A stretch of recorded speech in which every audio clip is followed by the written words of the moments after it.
Bonsoir, bienvenue à Atelier Librairie, le livre Voyageur animé par Fabienne Roch et moi-même, Bruno Lalonde. Nous sommes à Montréal le 28 août 2022. Alors ce matin, nous sommes allés, mon confrère et moi, René, nous sommes allés terminer de vider l'appartement, le fameux appartement rempli de livres, la masse de livres, une pièce qui formait un immense monticule, un placard rempli à rebord, de même qu'un cagibi. Nous avons donc effectué 14 voyages, on a rempli 14 camionnettes. Il y avait des milliers, des milliers, des milliers, des milliers de livres, des milliers de films, de DVD, toutes sortes d'objets disparates. Et je pense que nous avions commencé peut-être au début du mois de juin. Alors, juin, juillet, on a mis 3 mois, mais nous n'y allions pas tous les jours, parfois une fois par semaine, parfois deux. Et c'était assez éreintant parce que c'était dans un petit immeuble situé dans le quartier Saint-Michel. Je vous ai raconté que l'homme qui avait accumulé une telle masse fréquentait ma librairie à Côte-des-Neiges. Et il était un mythomane. Il était un mythomane et assurément il souffrait de troubles psychiatriques sans doute assez importants. Et sa femme aujourd'hui nous confiait qu'il avait dû subir un très grave traumatisme dans son enfance et qu'il avait usé de subterfuges, enfin, ben, elle n'a pas dit ça comme ça, mais on résume, qu'il avait usé de subterfuges afin de se garder une contenance, afin de ne pas couler entièrement. Alors, je vous ai raconté qu'il me disait vivre sur un immense domaine à l'île Perrot, qu'il avait une résidence secondaire somptueuse en France. Sa mère qui l'a abandonné à l'enfance était d'origine française et il a été adopté par une infirmière qui, elle, était d'origine irlandaise. Et très étonnamment, il n'y avait aucun livre sur l'Irlande. Je vous ai raconté aussi qu'il y avait une quantité prodigieuse de livres sur les trains. Et on a découvert dans cette masse de documents que cet homme également avait une double et même une triple vie amoureuse, et pour ne pas dire davantage. Alors oui, le psychanalyste des bibliothèques a eu fort à faire pour démêler tout ça. Mais assurément, c'est d'une extrême tristesse. Et aujourd'hui, à la demande de la dame, nous avons pris les derniers objets qui restaient dans ce, dans ce réduit logé au sous-sol. Et j'ai ramené ceci que je vais vous montrer. Ce qui n'est pas vraiment dans mon champ de compétences, vous le présumez bien, mais j'ai pensé que ça pouvait vous intéresser à plusieurs niveaux. Mais avant de, pour, euh, pour vous mettre en bouche, je vais vous lire peut-être 2 lignes d'un texte que j'ai écrit et qui a été publié encore dans cette revue XYZ, la revue de la nouvelle, mais dans le numéro d'été 2022, donc publié tout récemment, un très court texte. C'est une revue de nouvelles. Alors, on aura compris, dans mon cas, je ne me suis pas appesanti. Alors, l'existence est interminable. C'est pour cela que je donne dans le cours le heurté, la formule lapidaire. Bref, je ne m'appesantis pas. Une chanson que j'aime bien des Stones dit « Qui veut acheter le journal d'hier ?» Plus les journaux sont anciens, plus ils ont ma faveur. Depuis longtemps, je ne m'informe plus sur ce qui se passe. Juge de ce papier comme d'un talisman ou d'un objet médiumnique à travers les nuées de l'actualité. C'est un futur horizon qui s'ouvre avec une sorte d'évidence fantomatique, comme si d'autres ciels se profilaient en filigrane dans les interstices des grands titres. Je n'en dis pas davantage. Alors, vous avez compris, pour moi, le papier journal, est à la fois oracle, talisman, objet de divination, et qui éclaire rétroactivement le passé. Alors, dans cette boîte que je vais ouvrir sous vos yeux, que j'ai à peine examinée, vous allez voir, il y a quand même une cohérence dans cette vidéo. Alors, je vous montre la boîte, tenez, je pense qu'elle prend beaucoup de place. Je vous laisse le temps de le lire. Alors, vous avez compris que c'est un train miniature qui s'y trouve. Diesel type Electrical Train, made in the USA by Louis Marx and Company, New York Office, 200 Fifth Avenue, Remote Control. Alors, à l'intérieur de cette boîte, qu'est-ce qu'on y trouve? De vieux journaux. Alors, c'est ça l'objet de la vidéo ce soir. C'est une pile de vieux journaux jaunis. Mais je vais quand même vous montrer les wagons, la locomotive. Alors, je vais... Est-ce...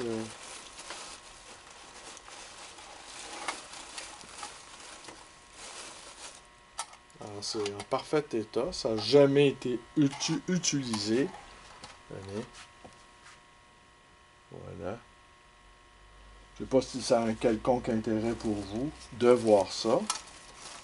Je ne sais trop. Moi, ça m'amuse plutôt. Mais j'ai peu d'intérêt pour ça. Ça m'amuse. Ça m'amuse, mais sans plus. Alors, vous voyez. Vous ne pouvez pas dire que je vous montre pas des choses dans mes vidéos. Là, je suis rendu à vous montrer des petits trains, des trains miniatures. Alors ici, sans doute, c'est le... Oh, je vais vous le montrer, tenez. Okay, le wagon principal. Soigneusement emballé.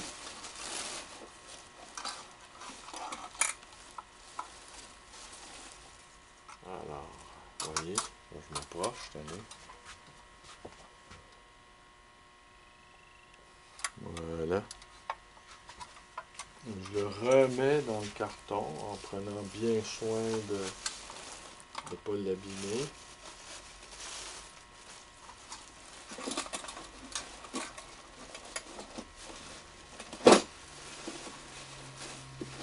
Mais ce qui m'a amusé, c'est le transformateur. Alors, vous voyez, il y a un transformateur, tout ça est électrifié.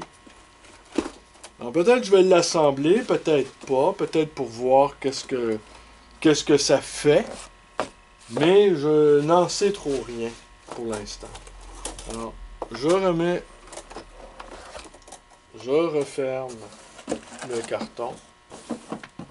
Et je passe maintenant aux choses sérieuses. C'est-à-dire les vieux journaux jaunis. Alors, je vais en prendre un. En fait, je vais vous faire un bulletin de nouvelles. Voilà le projet. Je vais vous faire le bulletin de nouvelles, non pas de ce qui s'est passé le 16 décembre 1957, mais ce qui va arriver le 16 décembre 2057, dans 32 ans. Alors, si les journaux annoncent le futur et on ne lit pas, on ne les lit pas pour savoir ce qui se passe au présent, mais on les lit pour se projeter dans le futur, je peux vous annoncer tout de suite ce qui va arriver dans 30 ans. Alors, c'était un lundi 16 décembre 2057. Les divers organismes qui composent l'OTAN. Le Conseil de l'Atlantique a été créé il y a 8 ans, faites le calcul, pour sauvegarder la liberté et la civilisation de 450 millions d'êtres humains.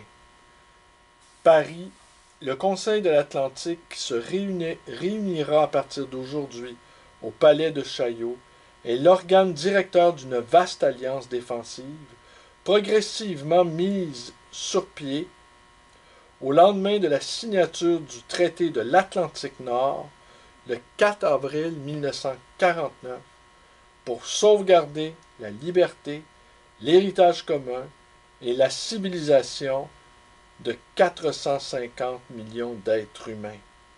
Les institutions militaires de l'organisation sont subordonnées aux institutions civiles conformément aux principes démocratiques qui ont inspiré la rédaction du traité. L'année 2058 sera difficile, prévoit le président du PC, le Canadien Pacifique. M. Bertium est décédé à 86 ans. Échec sur le désarmement à l'Assemblée de l'ONU.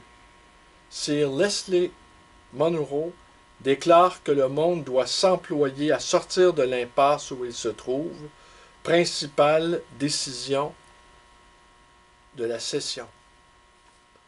Les devins écartent la guerre. Ils s'accordent à prédire le maintien d'une paix chancelante.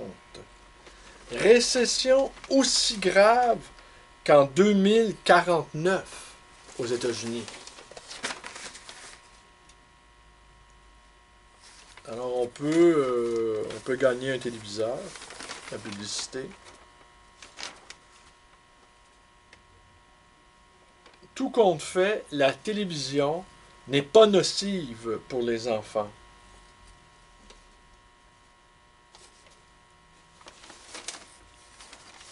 Ouvert ce soir jusqu'à 9h et chaque soir cette semaine, sauf samedi, chez Simpson.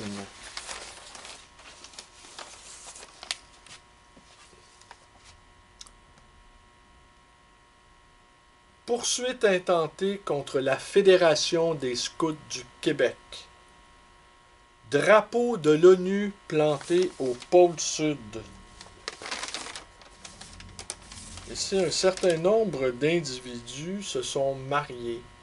On y retrouve, entre autres, Monsieur et Madame Claude Poirier, Suzanne Robert, Monsieur et Madame François Turgeon, ainsi que Monsieur et Madame Lemieux. Alors, nous souhaitons un heureux mariage à tous ces époux. L'érosion pose un problème mondial. Une étude sur la famille du Grand Papineau.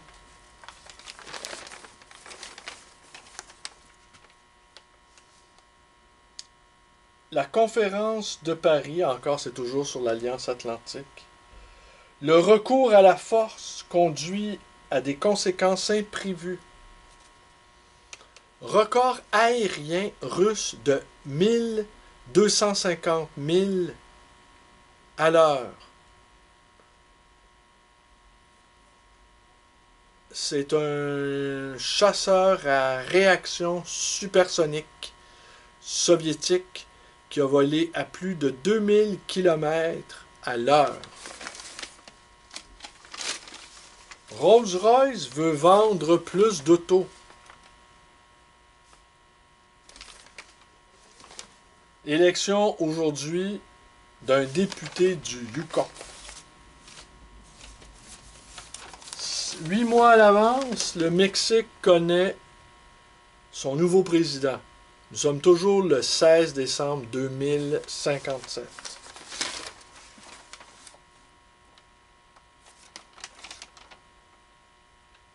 La messe de Noël du pape radiodiffusée.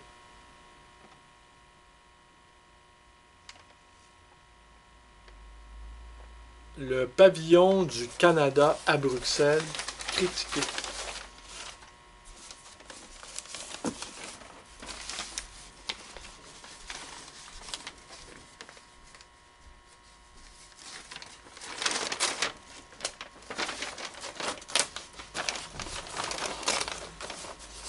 Alors, vous vous rendez compte, ce journal d'une actualité brûlante n'a pas été ouvert depuis 1957. Enfermé dans son carton d'emballage, comme si il détenait, comme s'il recelait des secrets que je vous livre ce soir en direct de l'avenir.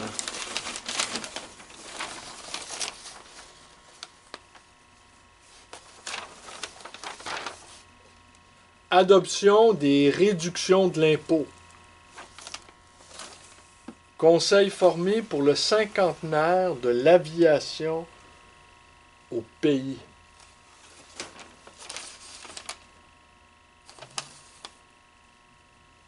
Les restes des morts d'Issoudun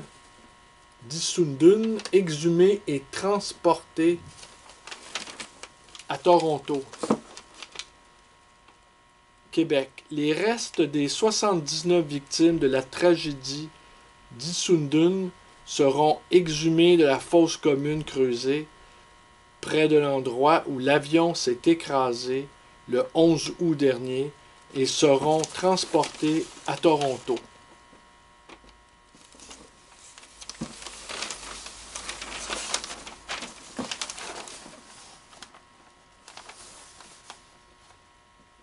La Légion d'honneur à Joséphine Baker.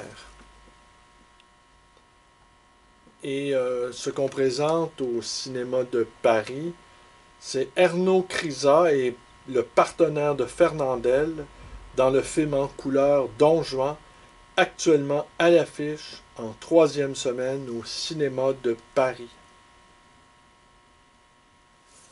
On y présente également au Amherst The Sun Also Rise, d'après un roman d'Ernest Hemingway, avec Eva Gardner et Tyrone Power. Au théâtre du Nouveau Monde, on y présente Mon père avait raison de Sacha Guitry. Et on n'arrive pas à savoir c'est où, mais demain, c'est les 5 dernières de Topaz de Marcel Pagnol.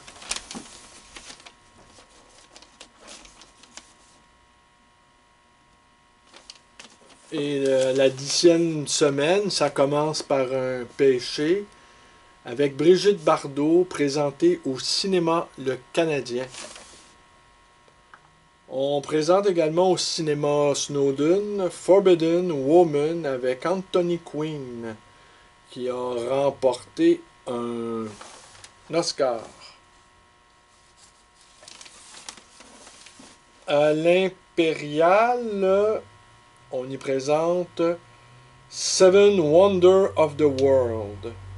Et chez Lowe's, on y présente Kiss Them For Me avec Cary Grant, Jane Mansfield, Susie Parker.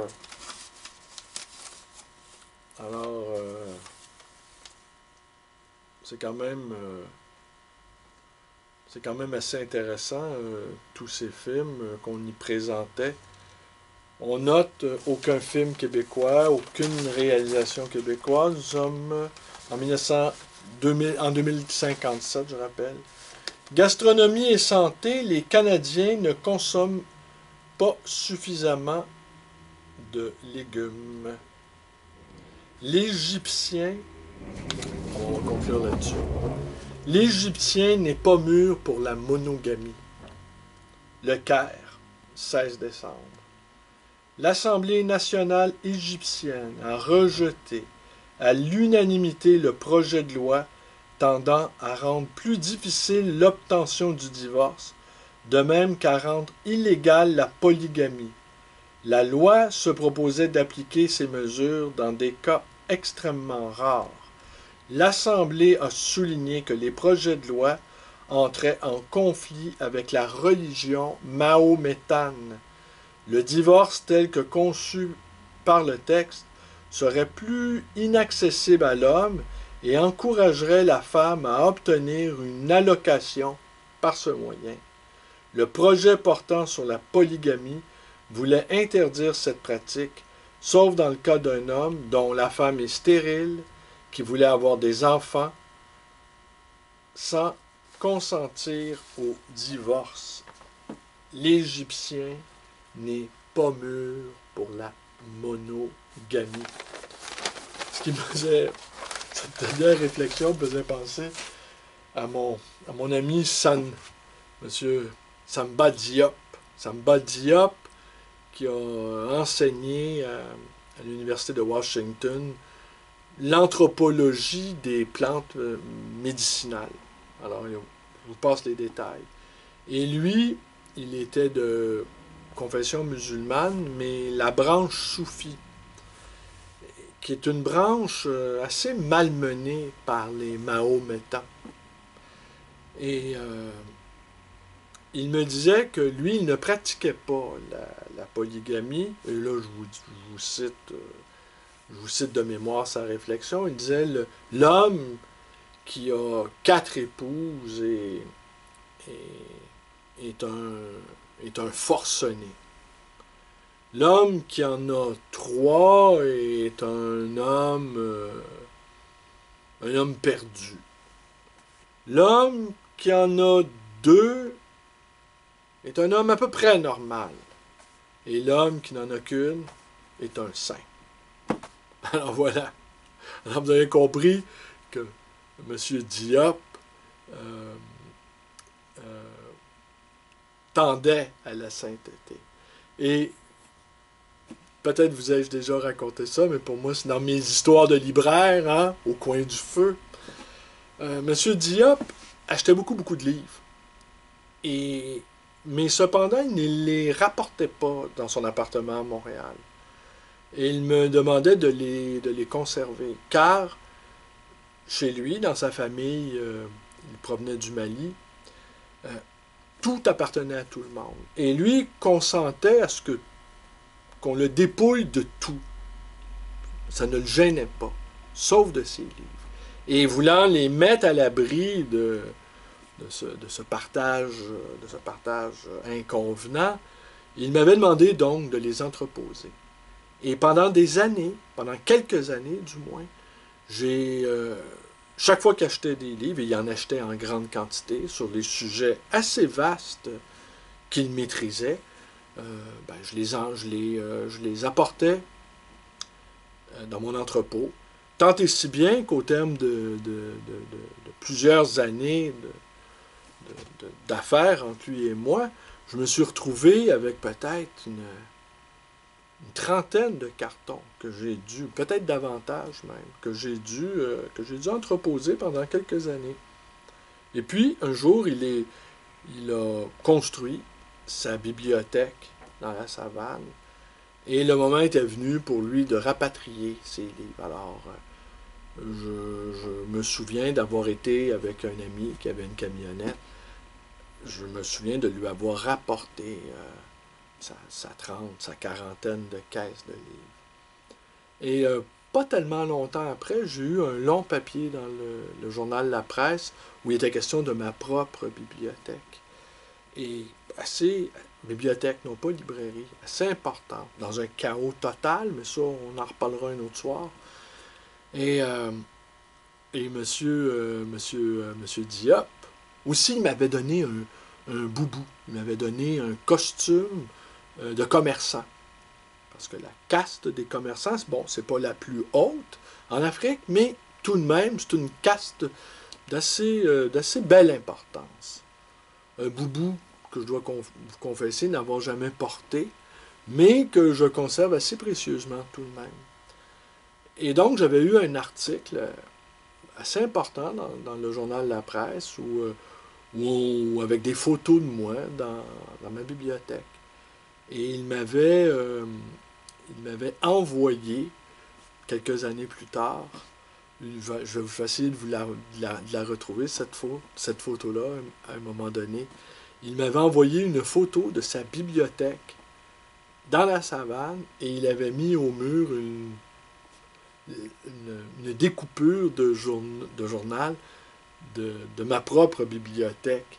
Alors, ça m'a fait rêver d'imaginer la bibliothèque de M. Samba Diop dans la savane et d'imaginer que ma propre bibliothèque, prise en photo avec moi à l'intérieur, se trouvait dans cette même bibliothèque. Hein? Bibliothèque dans la bibliothèque, dans la savane. Voilà. À demain.